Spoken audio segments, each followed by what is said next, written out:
So I was gonna start this year's 52 Films by Women challenge with the new Underworld movie because it opens this weekend.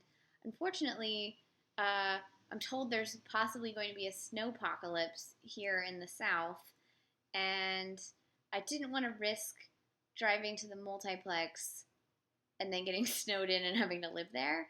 So far there's no snow, which probably means I could have gone to see it tonight and been fine, but I guess better be safe than sorry. And I still have the weekend to see if it doesn't snow and try to go. So hopefully I'll be seeing that soon. If you're living somewhere where there is no snow, you should go see it, even if it's terrible. But if you're an Underworld fan, it can't be too terrible because all of them are terrible, except the first one, which is great. So I started the challenge instead with a film I had been meaning to see for a while, but was finally able to rent. This was Barbra Streisand's The Mirror Has Two Faces. So this movie was really not well recepted in 1996. I found one review written by a woman that was so sexist and ageist that I was like my jaw dropped reading it. And part of me thinks this movie's a little ahead of its time almost with where we are as a society and how we accept sort of older women and the idea that like there is no such thing as acting your age. A phrase used in that review. So in The Mirror It Has Two Faces, it's about two people who've sort of given up. They're of a certain age. Which, interestingly enough, Barbra Streisand was 54, Jeff Bridges was 46 or 47, and Pierce Brosnan was 43, and those are her sort of love interests. And I'm like, get it, Barbara, get it. She still looked really good, by the way. Which also in that review they compare this film to Whatever Happened to Baby Jane, and I think that is the biggest insult. And I'm like, this person must have just really hated Barbra Streisand because like none of their comparisons made any sense. Okay, so anyways, back to the plot. They are two people who've sort of given up. Streisand has grown up with a mother played by Lauren Bacall in an Oscar-nominated performance, who has made her feel unpretty most of her life. And so in feeling unpretty, she has never really taken care of herself. She's never been one to like do her hair or wear makeup or do any of the things that are traditionally feminine, right? Jeff Bridges, on the other hand, so they're both professors at Columbia. She does literature, he does math. He's a hot dude who's really awkward around hot women, and they like he had the movie starts with him with Elle Macpherson, which I don't know if I buy Elle Macpherson with this guy, except that it's Jeff Bridges, but that's neither here nor there. So he's decided to swear off sex because he thinks sex ruins his ability to think, and he wants to have a relationship that's just built on mutual respect and no physicality. Places an ad. Streisand's sister, played by Mimi Rogers, answers the ad for her, sets her up on this date, and for a while, Streisand's character goes along with it and thinks, okay, this is fine. We're really good friends, good companions. I don't need the romance. I don't need sex. I don't need any of that. It's great. Until she does. And then it becomes a big problem. And I'm kind of going to go through the whole movie. Sorry. It's 21 years old. Deal with it. So they have a big fight because of this. And he goes on this lecture tour, and she decides to go and finally do all these makeovers and things that her mother has always wanted her to do. She also discovers that she probably was pretty. And because it's Barbra Streisand, you know she's pretty.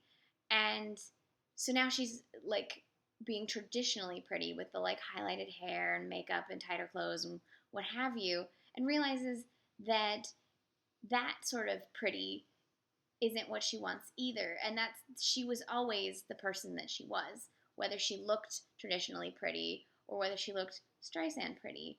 And it goes into the idea that really pretty is an internal thing, not so much this external idea. And that but because we're in a society that's so driven by looks and by the exteriors, that someone who is as pretty as Streisand can feel unpretty for the bulk of her life and have that just sort of be how she sort of behaves throughout her life. Like, it affects everything about her life because she thinks she's the unpretty one.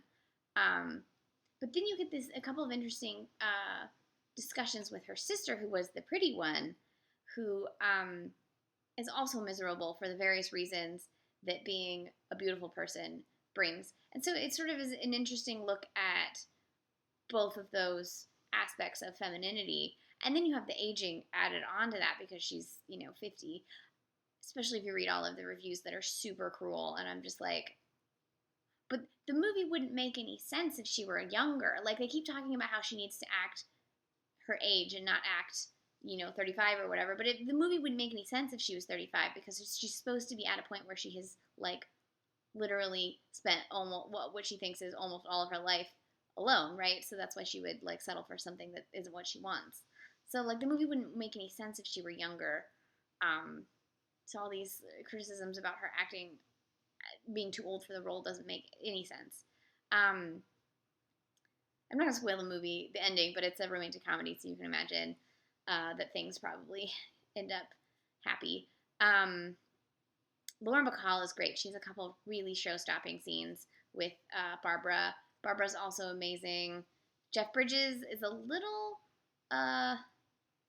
too, like, turned up, I think. Like, he gets a little grating, but he has, like, the least interesting character. And the best parts are the part with his character at the end when he's realized that he's fucked up his entire life and needs to figure out how to fix it. There's also great supporting performance by George Segal as his friend. He's always fun. Let's see, what else?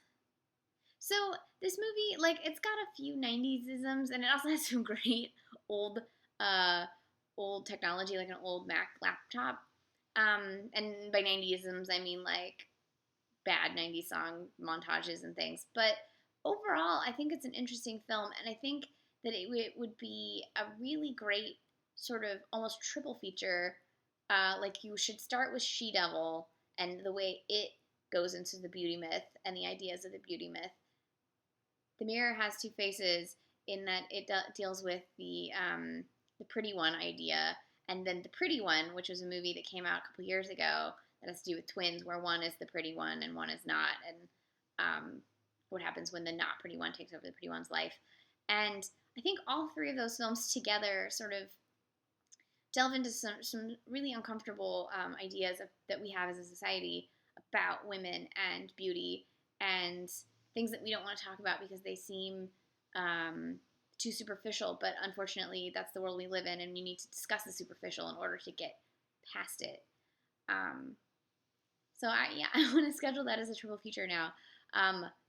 Plan. So anyways, this was Barbra Streisand's The Mirror Has Two Faces. I think it is a much better film than it is given credit for being. I think it is rapturously romantic at the end. It's one of maybe my all-time favorite endings. The last, like, 4 minutes were so good. I just lost it. I cried a little bit. I cry a lot, but I, like, cried because it was so perfect.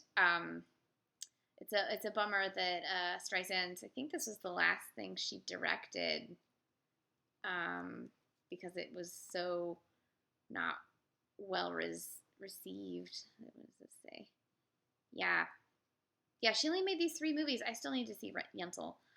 It's unfortunate because I'm not sure about Yentl, but in The Prince of Tides and Mirror Has Two Faces, she directed actors to Academy Award nominated performances. So, and I think The Prince of Tides was nominated for Best Picture. So I feel like she's a director that should get more recognition than she gets, which is a bummer. But she's Babs, so she doesn't give a fuck. She has a mall under her house. Don't believe me? Look that up. It's amazing. This was Barbra Streisand's The Mirror Has Two Faces. It's from 1996, and I recommend it. I watched it on Vudu, by the way. I tried out Vudu. This was the first time. I can't remember if I said that earlier. So you can watch it on Vudu. I don't know if you can rent it elsewhere, but this was me trying a new platform, so recommended.